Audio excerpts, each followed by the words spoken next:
very warm welcome to this session today on preparing a dynamic session proposal for the 2023 IC3 Regional Forums. My name is Jim McLaughlin, Assistant Vice President for Community Development and Partnerships with the IC3 Movement. I'm here also with my very dear friends and colleagues, Joshua Craig from the University of Toronto, Vandana Murjani from the Emerald Heights International School in Indore. Josh and Vandana are the chair and co-chair of the IC3 Content and Research Committee. They're going to be leading this webinar. I'm here to say hello, to give you some welcome. I also want to just set some context for the 2023 IC3 Regional Forums. We would encourage you throughout the session, please go ahead and just ask questions. If you've got comments, if you've got sentiments to share, you can do that in the chat. We'll also open this up, and Josh and Vandana and I are happy to answer any questions that you have. I know we have some other IC3 leaders on the call as well. But you know, we often will refer to regional forums, we'll say RF. And what we've been saying is the reimagined, fantastic regional forums. So that's really the kind of undercurrent for this call. And I want to highlight a little bit about why the regional forums are firstly important. For these reimagined, fantastic forums, it's a huge, huge part of the mission of counseling in every school. You know, a regional forum is not just another event. It's actually a means to bring about real change. That's what the regional forums are for. They really put a spotlight on why counseling in schools matters. And you know, we all come to the regional forums to be enriched. We come to find and create solutions. So that's really why we're here. We're doing this at a very local and regional level. So this is not just some other event, right? The regional forums are part of, and you can go to the next slide. And really, you know, as we see this, the regional forums are part of a global circuit, a global series of events. There'll be 30 regional forums across 11 countries in 2023. And you can go back to the agenda. I just want people to be able to see. I'll just give a little, as you're listening here to the introduction, you can see some of the topics that we'll cover in here. And as we go, it's really important for us to note that, yes, we are going to talk, and Josh and Vandana will take you through the theme and the sub-themes. But this is an important time because we're actually transitioning from the 2022 theme of access to the 2023 theme of finding purpose through counseling. And you know, with these last few months and carrying forward the discussions of access, which will actually continue into 2023, and we'll get into a little bit more about those, the theme and the sub-themes. Next slide, please. So zooming back out, right, and thinking about the regional forums for the purpose, right, and how we're driving further and deeper for counseling in every school through the regional forums, that this is not just another event. But I want to highlight a little bit about what I mean by reimagined, right? What is actually reimagined about the regional forums? In 2023, what we'll see is that this is going to be a fully comprehensive experience for everyone involved, for schools, for universities, for the approved organizations that are participating. So for those of us, and how many of us have actually been to a regional forum? And you can share that in the chat, you know, and we'll share that as well. But what we're really envisioning is that each regional forum is going to be much more like an annual conference in itself, right? That's the mindset that you should have when you're preparing your proposals and you're really looking at this. We're using the hashtag 2023 with IC3. Because really what you can see is that whether you're a school delegate or a university delegate, you can really build all of your engagement around the regional forums and of course, the annual conference that will come in August. But the regional forums are really intended to be fully focused around engagement, productivity, and impact, right? So that's really what we mean. Now, specifically, the schedule is actually reimagined, right? So a big part of this is that this year there will be 3 formal learning sessions instead of 4. And the 4th what would have been a fourth learning session in previous years will actually now be a reimagined special activity around networking and engagement. And this will be in addition to the planned networking that will already happen, multiple planned networking sessions throughout the days. That connecting is just as important as the learning we've found based on feedback. There would also be in the morning a university fair, right? For those delegates that are there, the host schools will be having their students and parents interacting with universities. And really, that's also part of the access purpose of the regional forums, is to make sure that students and parents are also gaining that exposure to the global universities that are present. So as we're thinking about this, we're really reimagining the experience of the regional forum. Every high school delegate that will come to a regional forum this year will have in their hands a new resource, and that will be the IC3 Counselors Resource Handbook.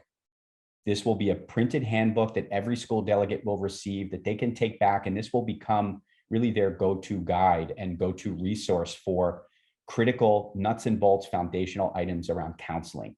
So that's a huge piece that everyone is contributing to. And again, I'll also share that if you have resources that you think you might want to contribute to this, we want to share the ability for you to do that. And I think we can do that here in the chat. Now, on the day of the events, obviously, you're going to see that there'll be an optional meditation as well that's being brought in the morning of every regional forum. But the regional forum, the day itself is of course the focal point. But now what you're also seeing is much more like what we would have experienced pre-COVID, that the day before there will also be activities. In some cities, there will be a pre-forum dinner for school delegates, principals, and counselors. If you're a university and you're hosting or sponsoring that event, you'll also plan to be there. So really looking to have much more engagement also the day before. For universities that are traveling to a region, the host school will be introducing and helping to facilitate school visits. So you can really build this around a multi-day experience and really having that productivity and that engagement throughout, not just at the regional forums with the schools, but also the day before. All right, so I just wanted to highlight those. And then of course, an open call for proposals globally. And this is what Josh and Vandana are here to highlight. And if we can just switch to the next slide, and then I'm going to turn it over to Josh and Vandana. But what I want to really highlight here is that what we're seeing now is this year we have first ever forums happening in Uganda, in Colombia, and also in the United States. We'll share the schedule if you haven't already seen that, but 30 cities across 11 countries. We're going very deep in certain regions. It's not just large metro areas. We're going outside and some even remote areas as well. This is a huge part of the mission of counseling in every school. So we're so glad that you're here. And transitioning to the content, that is the most important part of the regional forums, is really that learning and also the connecting. So Josh and Vandana, I'm going to turn it over to you. Thanks to everyone for being here.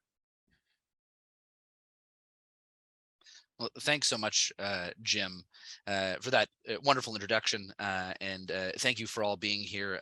Vandana, my partner in all of this, delighted for you to be joining us today. And yeah, I think we'll start with a quick overview of some of the themes. And I would be remiss to steal too much of the show. Those of you who know me know that I am almost as happy to talk your ear off as much as Ganesh, our wonderful founder. And so before I do anything, what I'm going to do is actually turn it over to my colleague Vandana to introduce us to the 2023 theme, and then we'll talk a little bit about those sub themes as well. Vandana, take it away, my friend. Sure. So I'm really very happy to announce about the theme. Our today's theme is this year's regional forums theme is the finding purpose. Just a minute. There's a disturbance, please. You know what? Why don't I take over? This is what we've all become used to with remote work and things like that. It's a fun way to deal with things virtually. The 2023 theme, as Jim mentioned earlier, is finding purpose through counseling, and I think this is a very natural progression from the theme of our last year of 2022. Specifically, what we're speaking about here is that school-based career and college counseling is really much more than an administrative function. When implemented intentionally and authentically, counseling can elevate the experiences and outcomes in schools and transform society by launching young people on the critical journey of discovering purpose in their lives. So this theme of finding purpose through counseling is really intended to inspire educators to unleash the full potential inside each and every student through school-based counseling. And with that, our team, a wonderful team of folks on our content and research committee, have worked really hard to create a number of sub themes. And I would love to welcome Vandana, who seems to be back with us, to introduce our first sub theme. Thank you, Josh, and apologies for that small problem. So our first sub-theme is the ethics in counseling. And this is really, really the core of the counseling, I believe, as a counselor. This sub-theme aims to put into focus the ethical demands which are faced by career and college counselors like us, with a spotlight on the responsibility to provide unbiased guidance in the best interest of the students. The sub-theme also seeks to explore best practices and ethical standards for relationships and interactions between schools and universities, because there are some third-party organizations involved as well. It also aims to address ethical dilemmas counselors may encounter in their profession and to offer guidance and solutions to these scenarios as and when they arise. So this is the theme that's the core of the counseling, and we all need to abide by. Over to you, Josh. Second sub-theme is creating context through counseling. And this is something that I have a real deep investment in, because as a university representative, I often see students come to me and I feel like there might be a disconnect between what they've been learning in the classroom and how that applies to potential university programs and careers. And so, this is a sub-theme that really looks to highlight the fact that learning outcomes in schools can be profoundly impacted when academic learning is contextualized through counseling. The sub-theme is intended to offer strategies to counselors in offering sort of a broader context to future post-secondary studies, bringing considerations of potential courses of study and future careers and career-related outcomes to that classroom environment. Given the rapid and ongoing changes in our world, especially accelerated by the pandemic, the aim here is to really ensure counselors are well equipped to guide students and parents intentionally and holistically. Perspectives, experience, and data from education, as well as the industry, will enrich these discussions around the sub-theme. So again, offering that context to that classroom environment, bringing that sort of day-to-day interactions with the educators to the broader sphere of how these things apply to university programs and possible careers. Vandana, over to you. Sure. So our third main theme is again very close to my heart, which is counseling as a shared responsibility. So generally what happens is that the dogmatic nature of many schools lead to a segmented structure in which career and college counseling is often viewed as a kind of separate entity from academic learning and other critical functions of the schools. This sub-theme is intended to inspire discussions about how to advance counseling as a shared responsibility within each and every department of the school, where administrators or teachers are also deeply invested in counseling practices and pedagogies. This sub-theme also challenges the universities to shift their relationships with schools from transactional in nature to those based on empowerment. I think, Josh, you can throw more light on the university part here. Yeah. Oh, you know what? And that's it's such a good way to end that sub theme, is this idea that we're looking to make this not transactional and really empowering the schools. I joke, Vandana, and say you're my partner in crime here with the IC3, but folks that do what you do, counselors, are my partner in crime around the world. I can't do what I do without the support of counselors and them being a part of this process. And so this really is looking to empower this relationship between the two. Again, I think that's a great segue to the fourth sub-theme, which is access. Now, this may have a little bit of nostalgia for those of you who joined us in last year's 2022 annual conference, but we really do believe that each student has a right to obtain guidance from qualified and informed counselors. And that's what the IC3 is all about, is empowering counselors, providing that professional development. Each counselor has the fundamental need to gain knowledge and expertise in order to advise their students best. The cornerstones of development in young students cannot exist without access. Access moves beyond, the advising of students. It touches all aspects of the post-secondary experience. Information as well plays a fundamental role in the growth and guidance process. This subtheme really looks to explore various points of access and resources available to students and to school-based counselors, while creating space for discussions on best practices and initiatives. This is all in the aim of making post-secondary and career paths accessible to all. Vandana, over to you for our second to last option here. Sure. Thank you, Jim. And then our next sub-theme is leadership and counseling. We are the leaders of the counseling, the counselors or the admission counselors. This sub-theme aims to highlight the critical role that we play, which is played by the schools and the university leaders. We are the university leaders or the school leaders in relation to career and college counseling. It also aims to guide leaders to elevate their schools and institutions by investing more time, resources, and space in the curriculum for counseling. Counseling sessions related to this sub-themes should present research-based data or experiences or case studies that demonstrate the benefits of authentic and dedicated counseling efforts within our school settings.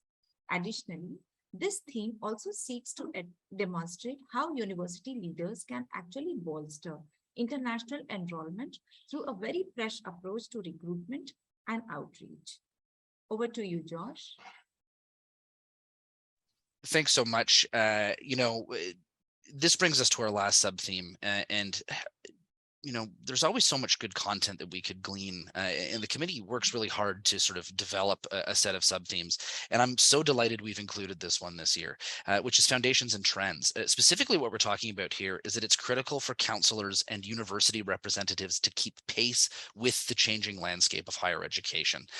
Additionally, and this is where it really hits home for me, this field, the counseling field, has welcomed many newcomers over the past number of years, and there is a need for foundational training on best practices, academic systems in the secondary and tertiary education experience. This sub-theme is really intended to create a platform through which foundations and current trends in the higher education movement, recruitment, admissions process, and career and college counseling can be explored.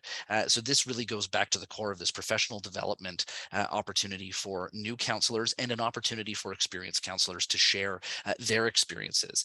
Now, with that, we can actually go to the next slide. And as we transition to the next slide, I want to highlight that everything we've just discussed is available on the website. We've got a great slide with a number of resources available to you at the end. So don't worry if you haven't committed all of that to memory. This is a way to just introduce the slides to you, but all of these descriptions are broadly available. It's my pleasure now to kind of go over the kind of general guidelines that help our team sort of curate the content and particularly how we review session proposals as we receive them. One thing that I want to highlight here really is actually the second point. I think the second point is perhaps the most important segue here, and that is the reliance on theme. When we're looking at session proposals, we're looking to see that they are anchored in the theme and sub-themes. This is critical.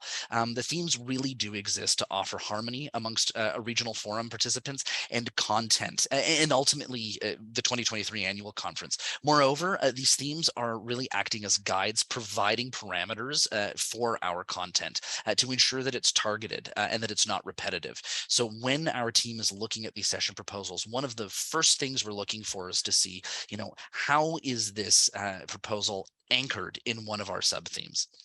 Now, the next thing I'll highlight is actually the first point there, which would be regional relevance. That's what we're all here for today, is discussing, how to create an excellent proposal for these brilliant regional forums. So each regional forum is kind of like its own little conference, and as such, content really should be rooted in the needs of that region.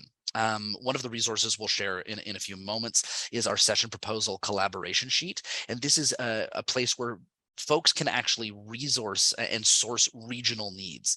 Now, a tie-on to that is the fact that, we're really looking to see that certainly in every panel presentation, and we'll go through what the various presentation types are in a moment, we want to see at least two speakers in every session. And we want to ensure that one speaker in every session really is from the region. This is a great way to, again, anchor a session in the needs of that region and make it relevant to the students and counselors impacted in that region. And again, session proposals that could, quote unquote, apply to all regions are not necessarily what we're looking for. They may exist, but we are really looking for sessions that are going to enrich and aid those regional needs and communities. Moving on to clarity and focus. This is a really important point, I know, for me when I'm reviewing various proposals. Is a strong proposal is one which leaves our team, the Content and Research Committee, with few questions about its subject, goal, and scope. I know that as, keen and experienced professionals, it's really easy to, as you get rolling, creating a session proposal, for that scope to grow and grow and grow. And there's so much information that, experienced counselors want to share. And we're really looking to make sure that, the scope is and format is targeted to the theme, subject matter, etc. One thing I often say here, and this actually ties into this next point, is detail. I am guilty of this. If I'm ever submitting a session proposal, whether it's for something like IC3 or another conference, I always suffer from a bit of imposter syndrome. To be honest with you, leading this webinar today, after chairing the committee for a number of years, I still have that imposter syndrome. And I'm always worried about getting too much detail. I don't want to be too detailed. I don't want to seem, like I'm too rooted or connected to a particular thing. I want to allow feedback. And that's actually really not what we're looking for. Don't be afraid of putting that detail into the session proposal. This is, a great forum for me to highlight for you all. Changes can be made, and feedback from our committee should be expected. If you've put together an excellent session proposal, you should expect to hear from us. We're going to say, great, we love this point. We want to work on this point, etc. Vague proposals are always overlooked for those with specifics. Again, being specific in no way weakens or limits the final session. It does, however, offer the Content and Research Committee a clear and solid foundation upon which we can assess the proposed content. So again, add that detail, and if tweaks or changes need to be made, we're going to give you that feedback and work with you. But a lack of detail really provides us a lack of substance to evaluate. My final point here is voice. Who's speaking? The panel composition. I already highlighted the really important factor of having a regional voice in every session. And this is where I kind of double down on that. The Content and Research Committee needs a full outline of the various panel members. We want to know who you're thinking of including in the session, which teammates have you already recruited on board? What are their bios? What's their professional background? Because this allows us to really get a sense of the voices that will be providing this information. And it's critical. It's as critical as the content being presented. The diversity is something that we'll touch on a little bit later, but it cannot be overstated. That a diverse roster of speakers is a crucial component to a successful session proposal. With that, we can go to the next slide, and I'll turn it over to my friend and colleague, Vandana. That was a very detailed information and very helpful, Josh. Thank you so much. Before I come to these proposal components, I would also want to encourage all the speakers to understand one thing. Like what Josh mentioned just now, that we need to have one speaker from the region. In case you feel that you're struggling with it, don't stop yourself from submitting the proposal. You can mention it in your own proposal itself. Hey, I'm looking for someone from the region. Is there anybody who can just help me out? Is there anybody who, or the committee who can connect me with someone relevant? So the help will be there. Don't stop your good ideas to come through. This is one thing that please, I want you to request. And then let's now go to the proposal components. So the very first component is the session title. This is our introduction to the topic, and it is in many ways going to be the USP of your session. So just make sure that the topic is very clear, descriptive, and also kind of captivating. Please create a title for the forum attendees. Keep the forum, the attendees of the forum in the mind or as audience, and not this content and research committee. So this is about the title. Our next component is session brief. Now this word brief may sound like a very short brief, but this is actually the real bulk of the proposal. So please be sure to consider all the points from the previous slides that we just spoke about related to clarity, detail, and scope when composing your brief. Again, I would say, in case of any issues or any lack of information, do not stop yourself from submitting. Just let your queries come through, and the committee is there to resolve those. Our next the component is sub-theme. Now this sub-theme is that don't leave this theme as an afterthought. The themes should be a part of what guides the session proposal, rather than something that a session is just inadequately rushed into as a final step. This is about sub-theme. Then comes speaker details, highlighting the importance of the panel members or presenters. Is there a diversity of experience? Do the speakers complement each other in their professional backgrounds? Something like a school delegate as well as the university delegate together presenting, so that there are exchange of ideas and the bridging of the gap of the ideas or the content. Then target audience, counselors, university representatives, or school administrators. Who are you speaking to, and who's going to benefit the most from your session? This is very critical for you to mention in the proposal. Session format. Which of the formatting options does your topic best yields to? Is it a presentation or a panel?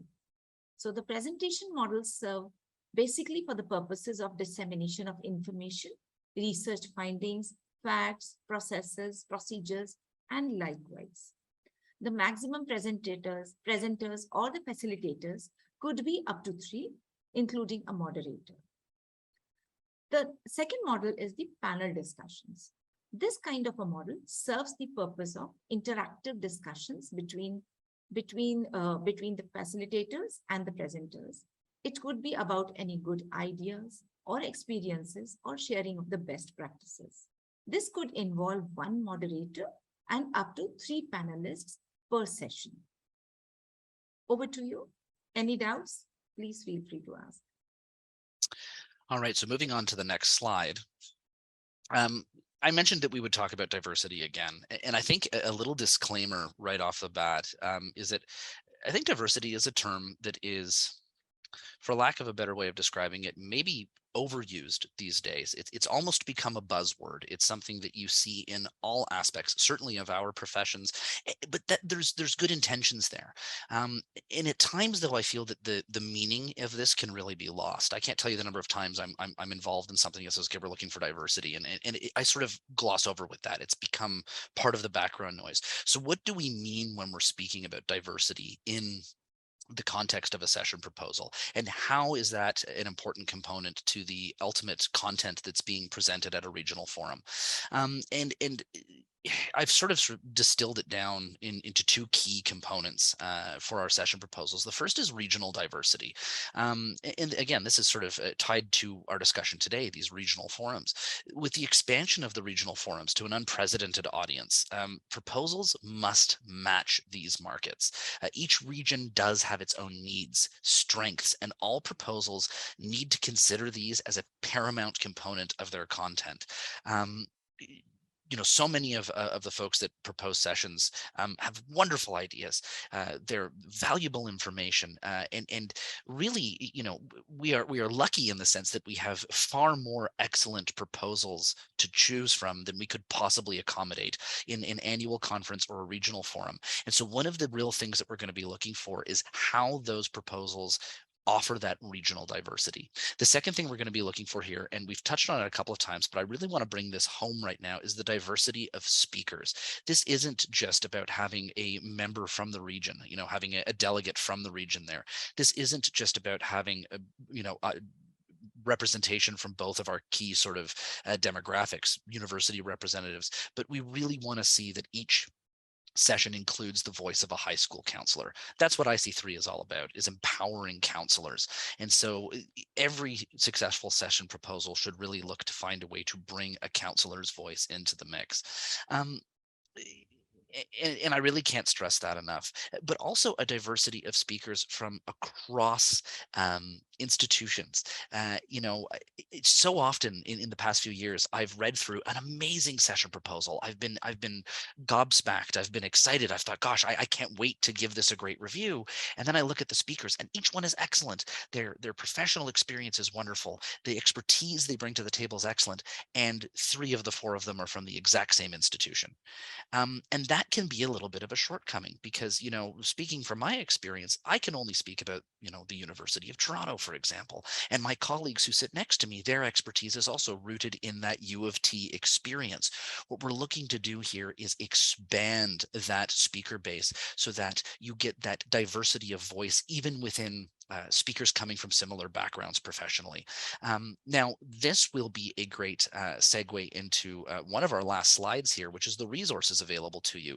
Last year, we pioneered for the first time the sort of a collaborative document where folks who were looking for some additional speakers could go and find professional colleagues from elsewhere in the world or other institutions that they could reach out to and say, hey, we'd like to invite you to be a part of this. And I can tell you it works. I got a number of emails myself from various session proposal submitters from around the world saying, hey, Josh, we saw your name on this list. We'd love to invite you to be a part of this. So I'll turn it over to Vandana here because she has done so much work leading our team and creating some of these resources. And it's so important to hear from her the hard work that's been poured into the resources available to you today. Thank you, Josh. So I think the resources now, whatever work we've done, and the work is still in progress, to be very honest. So the work is already put into, the resources are already put into website. We just need to tap into these resources and get help, whether it is the resources in kinds of content, whether it is the resources, need of resources in terms of maybe looking for a speaker, or maybe looking for some additional information about the region and all. So there are 3 main big resources available to us. So link to call for proposals page. If you just tap into it here, you will find the link and it has all the details. It also has the link to theme description document, which is a detailed 3-page PDF over here. And each and everything that we've spoken about is again mentioned here. And you can download it. You can read it as and when, and you can even use it as a guideline or a helpline while you are creating your own proposal. And then there is open access to collaboration sheet. This sheet has all the information about the people, their designation, their areas, and the needs in their particular areas. If there is anything in your mind that you feel that this is one particular region where I will be traveling, you can look for the people in that sheet and track those people there. And there are email addresses. You can directly email us. Anybody there, wherever you are trying to travel, email them. Hey, I'm trying to travel to this regional forum. Could you get me more details about it? I'm looking for this kind of a proposal. What's your idea about it? Could you connect me with any speaker? And that collaboration sheet is going to work like wonders. And we are trying to encourage more and more people to put more details, and it should be in place, right, Jim? What do you think? Yes, Vandana, it's already there. It's ready to go. And I think we've got about 10 minutes left. Why don't we just open it up here? And you know what? Why don't we go ahead and stop the screen share? That way if folks have questions, we can just hear them. We can move to a gallery view here. This is, we can just utilize that so we can see faces and all of that. That'd be nice. So yeah, please share your questions in the chat, or you can just raise your hand and you can unmute, but this would be a great time to do that. Questions that you have.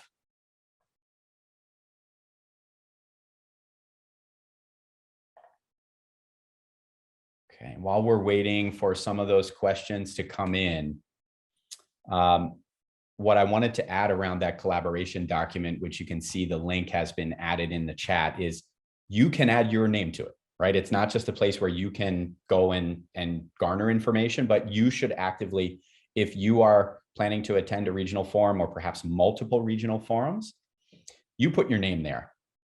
You express where you're planning to go and share what some areas of interest that you have, and others can also connect with you, right? So that's a really important part of this. I also want to say something about bringing new voices. Perhaps you've never presented at a regional forum. Perhaps you've never presented at the annual IC3 conference. Perhaps you've never presented at any conference. Submit a proposal, please. It's very important that we're always bringing new voices to IC3. So that's very critical. Do not be discouraged if you've never done this before. The information is here for you. If you're passionate, you have experience and knowledge to share, please do that. That is what makes this work.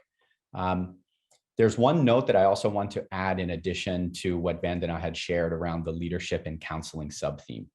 As I look at all of these sub-themes, this to me may be one of the most critical because, as we know, sometimes we're preaching to the choir, right, so to speak. Or in some cases, a counselor or a teacher may be the only one who's actually advocating for counseling at their school. Wherever possible, if you yourself are a school leader, a principal, a director, include others from other schools, invite your colleagues, fellow school leaders to come and present with you. If you're a counselor, a teacher, invite perhaps your principal to come with you, right, and to share that knowledge. This may be a way to open a door. We cannot have counseling in every school without the belief and the guidance from leaders of both universities and also in schools. Okay, so I can see some questions coming in. Okay, so Madhav, let's see this and then we'll address that. So does the presenter for a session have to be a counselor, or could they be a faculty within a school? Great question, Madhav. No, they don't have to be a counselor. Any full-time school-based employee is considered a school delegate, whether they're a teacher, a principal, a counselor, an administrator at some level. Absolutely not. What we do want to see is that every proposal has at least one school delegate associated with it. And for our university colleagues, who typically would be the ones that may attend multiple, some even attend 5, 10, 15 regional forums, if you're planning to do that and submit proposals, you would be submitting proposals for a specific forum, right? So you cannot go in and say, okay, I'm going to propose this one session for all of the regional forums. That's not possible. You would actually be selecting and submitting a proposal for a specific forum. Maybe it's Bogota, maybe it's Kampala, maybe it's Lucknow, right? Maybe it's Mumbai, but you cannot submit a proposal for multiple forums. And the reason there is that you should be including local voices in each of those proposals. Maybe it's adapted, slightly for each area, and you have a panel that may be including the diverse voices from that region. All right, but no, Madhav, it does not have to be a counselor. Okay, I see we've got a question from Vishal. Vishal, please go ahead. Yeah, thanks. Most of it, I think Jim did answer some of the points that I had doubt with, but my basic doubt is what we're discussing. There's cracker noise in the background, sorry for that. So my basic question is that the proposals that we are supposed to give is for the purpose of us presenting in the regional forum, right? Rather, we ourselves are presenting, or any of the member of our school is presenting at the regional forum. So that is the first question.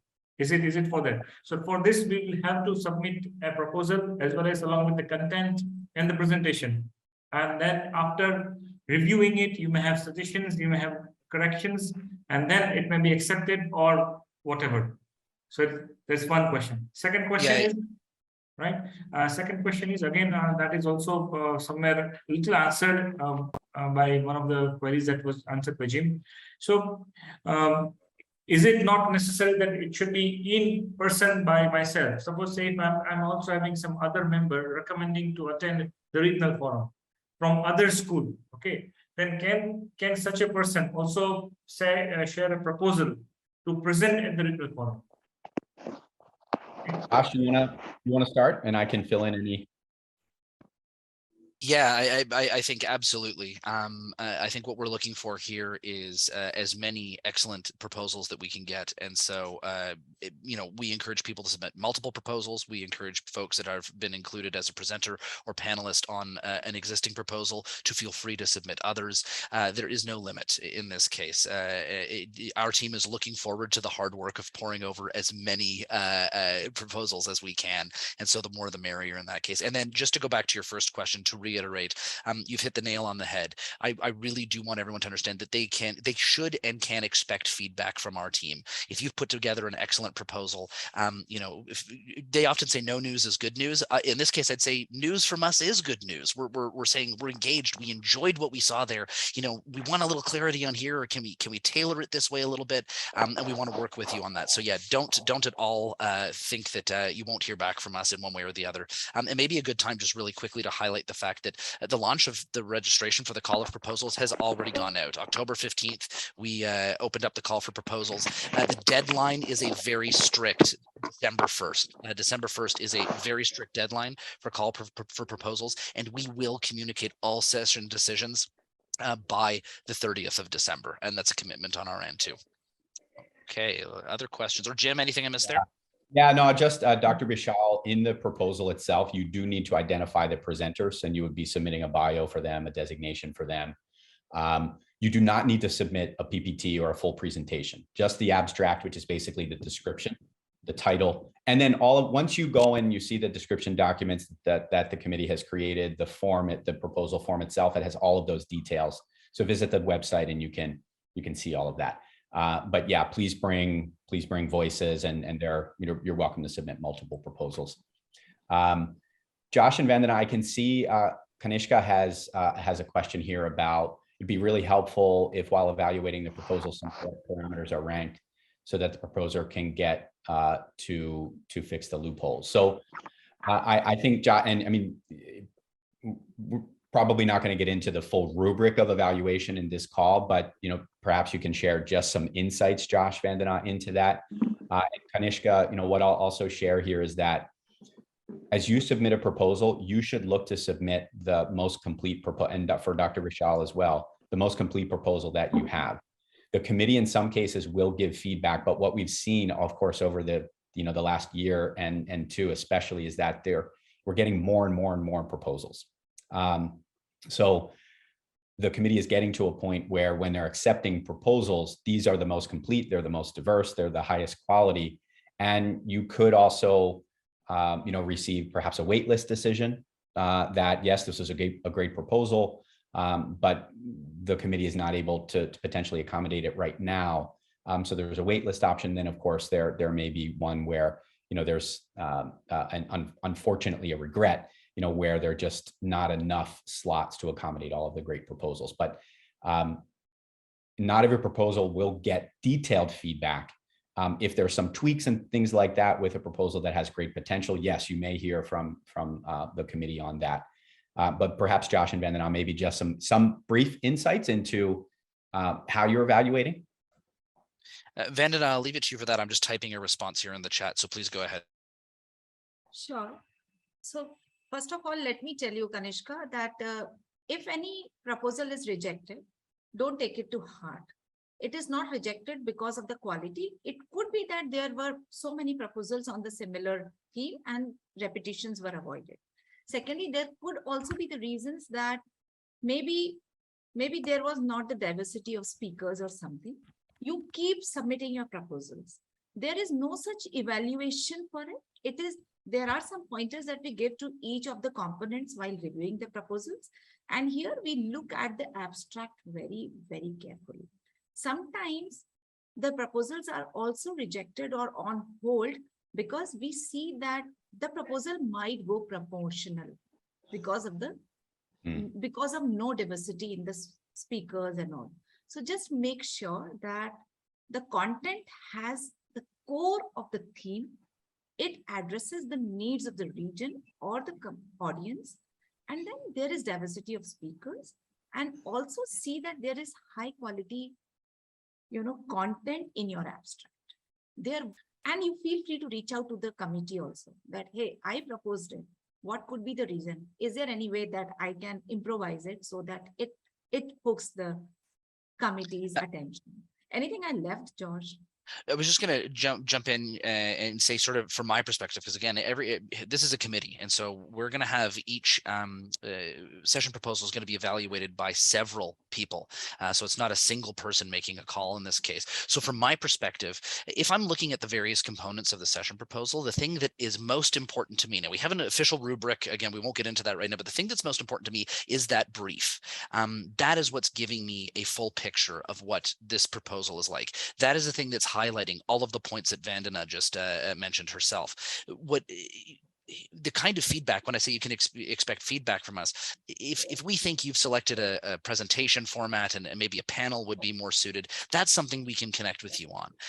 And so if you're talking about sort of ranking or which part of the session proposal is most important, it's that brief. The other things are critical, but they are details that support the brief rather than being sort of singular important components in and of themselves. I know we're short on time here, so I'd love to welcome our next question. We've got another question, and I think we can take that. And yeah, I think we're just aware of the time as well. But I also want to say that all of the regional forums are in person. I think there was a question, Prabha, thank you for the question. There's no hybrid or virtual component to that. So if you're submitting a proposal, it's assumed that you would be presenting and attending physically in person. Yes, I can see it. Looks like Gayatri, please go ahead. Yes, hi, how are you? Wonderful, wonderful. Yeah, thank you. Okay, sir, actually, this is the first IC3 meeting I'm attending. So I'm very much interested because it is, I think you are even conducting in Coimbatore, the regional forum. So like, actually, this is the first proposal I would be going for IC3. So I like to know, in case, like, how would be your selection process? Like, in case if the same idea which I have taken along with the sub team, if there is another counselor also is proposing with the same idea, so how do you proceed with the selection process? You've asked such a critical question. Thank you for asking that. And we see this, right? We see this all the time where we get two proposals that are very similar. And this is where we look to see how complete that proposal is. So two proposals with the same great idea. Well, we may go with the one that is showcasing that diversity of speakers, that is ensuring that there is a member of a regional delegate that has already been included. We're going to be looking to see that someone has put a lot of thought into the format, which of the two format options have they chosen? And so sometimes it can come down to those sort of small details. And it's really as simple as that. Two ideas that are the same and both excellent. We're going to be looking at those other components as a deciding factor in many cases. All right, then one more question, sir. Do you go with the problem solving statement towards the conclusion? That's a wonderful idea. Yeah, I don't think it is always a critical component. I don't think everyone's always going to include that, but that is certainly something that if you see that as a sort of critical component or an important value add to the presentation or the session, I think we want to see that because again, it helps sort of close the loop, right? I think that's a wonderful suggestion in that case. Jim, Vandana. Thank you so much. I would add, please use the session, the open access collaboration document to your advantage. Sure. And that was a link so put your name there. You can share a little bit about, what topics you're planning to present. And you can also just continue to scan that to see if others from your area in Coimbatore are doing the same. But what specifically you can do, what I would recommend is, think of one or two other school-based colleagues in your region who are not from your school that may have an interest, and you can just share and say, I'm thinking of presenting, submitting a proposal for the regional forum around this topic based on the sub theme. I'd love to, invite a conversation about you joining that. And then in addition to that, if you feel it's appropriate to diversify the perspective even more, maybe there's one or two university delegates that you've interacted with that really have a keen perspective on this, invite them to join, and you can diversify that panel in a really meaningful way. And on the same topic, you're then getting multiple viewpoints. Okay, sir. Sure. Thank you. Thank you so much. Wonderful. Thanks for being here. So I know we're already a few minutes over, so I think it's probably, I don't see any other questions sitting here now. Perhaps I've missed them. I can see Dr. Alpa, thank you. Are you allowed to edit the topics within a week? Once you've submitted, you won't be permitted to edit that after the deadline. The deadline is December 1st. And that is a very hard deadline. It's a strict deadline that the committee keeps. It would not be extended. And this is even for regional forums that are happening in March, April, May, June, July. That deadline is actually happening on December 1st. Make sure everything is complete. And then when you go ahead and submit, and after the deadline, no, you would not be able to edit that further. I will just add that the learning sessions during the regional forums are pretty concise. They're about 45 minutes, 50 minutes, right? So you don't want to have a panel, I think a 4-member panel for 45 minutes could actually even be lengthy, and that's the maximum you could have. But, a 2-person panel, a 3-person panel is probably the sweet spot for a 45-minute, panel. If it's a presentation and you have a very sort of structured, information that you're presenting, maybe it could work a little bit differently, but do keep that in mind as you're preparing. But that deadline is very strict. Okay, Josh, Vandana, perhaps a final word from you, and we can close. Well, I just want to say, I think it would only be fair if I offered the same to all of you that I do to the students when I speak to them on behalf of U of T, and that is that you will have more questions. You will search for more clarity, and these things will pop into your mind an hour from now, a day from now, next week. I've added my email ID to the chat. This is an open invitation for any and all of you to feel free to reach out to me if you've got questions. It's never a bother. IC3 is a real passion of mine, and it is always a joy to have someone reach out and ask questions about that. So please, this is the beginning of a conversation, not simply a webinar and a presentation. So feel free to copy down that email ID and reach out anytime. Vandana, you have the last word. Sure. Thank you so much. Thank you, everyone, for joining. So the starting point from here, what I feel is, go to the website, IC3 website, browse through the links. All the links, collaborative document, call for proposals, look at the document entailing all the details, themes, sub-themes once again. Finalize or try to evaluate which region are you catering to. In the collaboration sheet, go through if there are any delegates from that particular region. There are email addresses. Feel free to reach out for collaborating or for any other kind of information. Once you have this, then try to think, what is that one thing that you feel you are expert at, where you have abundance of knowledge and you can contribute to that region, and then outline the pointers. Just prepare the abstract and go through. I'm sure you will make a good content with this particular proposal. And yeah, these are very closed conferences. Regional conferences are closed. So this is another way of getting a close networking. Please feel free to reach out to anybody, must attend and get a very close networking experience here in these regional forums before actually going to the annual forum. That's my heart-to-heart advice to everybody. Thank you, Josh. Thank you, Vandana. Thank you, everyone, for joining. We'll see you at the regional forums. It's going to be a great 2023. Please bring your knowledge and experience to the proposals. All the best. Thanks all, folks. Cheers. Bye. Bye-bye. Bye-bye.